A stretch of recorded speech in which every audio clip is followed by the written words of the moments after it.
क्या बिहार में बनने जा रहा है तीसरा मोर्चा? और क्या इस तीसरे मोर्चे का चेहरा बनेंगे लालू के बड़े लाल तेज प्रताप यादव?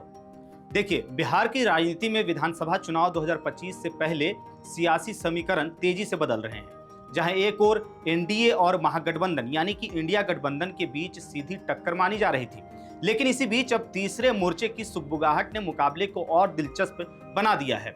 सूत्रों के मुताबिक आपको बताएं कि एआईएमआईएम और पशुपति पारस की राष्ट्रीय लोक जनशक्ति पार्टी यानी कि आरएलजेपी, चंद्रशेखर आजाद की आजाद समाज पार्टी यानी कि एएसपी और तेज प्रताप यादव की जनशक्ति जनता दल यानी कि जेजेडी को एक साथ लाने की कोशिशें तेज हो गई हैं। माना जा रहा है कि अगर यह प्रयास सफल रहा तो बिहार में एक नया राजनीतिक गठबंधन तीसरे मोर्चे के रूप में मैदान में उतर सकता है। जानकारी के अनुसार आपको बता दें कि एआईएमआईएम के प्रदेश अध्यक्ष अख्तरुल इमान और आरएलजेपी प्रमुख पशुपति पारस के बीच हाल ही में फोन पर बातचीत हुई है। इस बातचीत में संभावित गठबंधन, सीट बंटवारे और साझा एजेंडे पर चर्चा की गई है।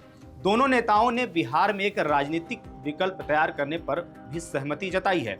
कहा जा रहा है कि तेज प्रताप यादव की पार्टी को इस गठबंधन में शामिल करने की पहल भी चल रही है।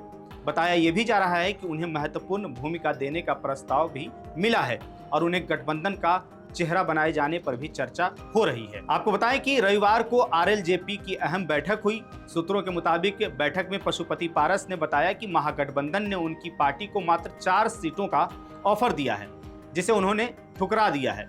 बैठक में पार्टी नेताओं ने राजद में विलय के प्रस्ताव का भी विरोध किया और सभी 243 सीटों पर चुनाव लड़ने का सुझाव दिया है। पारस ने कहा कि वे 1-2 दिनों में अगला कदम तय करेंगे कि क्या उन्हें करना है।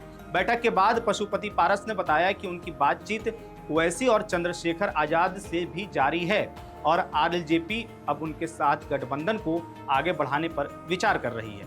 उन्होंने कहा कि 17 अक्टूबर तक समय है, 2 दिनों में सब स्पष्ट हो जाएगा। आपको बता दें कि 17 अक्टूबर पहले चरण के नामांकन की अंतिम तारीख है। उधर एआईएमआईएम पार्टी के प्रदेश अध्यक्ष अख्तरुल इमान ने भी कहा है कि वे महागठबंधन के जवाब का इंतजार नहीं करेंगे और तीसरे मोर्चे की दिशा में आगे बढ़ रहे हैं। आपको बता दें कि एआईएमआईएम का ये कदम बिहार की सियासत में कई मायनों में महत्वपूर्ण है, क्योंकि बिहार में तकरीबन 17% मतदाता मुस्लिम हैं, जिसमें अधिकांश परंपरागत रूप से आरजेडी को वोट देते रहे हैं। एआईएमआईएम के सक्रिय होने से सीमांचल समेत कई क्षेत्रों में मुस्लिम वोटों का बंटवारा हो सकता है। सीमांचल की 24 सीटें आपको बता दें कि ऐसी है जहां एआईएमआईएम का मजबूत जनाधार है। पार्टी ने आपको बता दें कि 2020 के चुनाव में यहां पर 5 सीटें जीती थी और अच्छा खासा प्रभाव भी डाला था।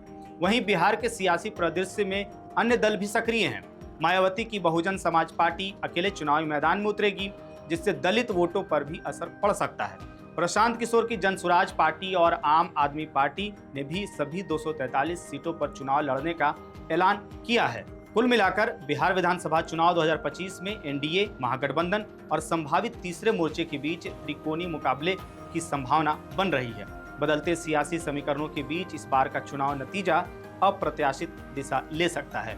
देखने वाली बात यह भी होगी कि क्या ये तीसरा मोर्चा बनता है और क्या इस मोर्चे के बड़े चेहरे तेज प्रताप यादव बनते हैं। इस पूरे मामले पर आपकी क्या राय है, कमेंट बॉक्स में जरूर बताइएगा। मेरा नाम है जानिसार और आप देख रहे थे हिंदी टॉप। धन्यवाद।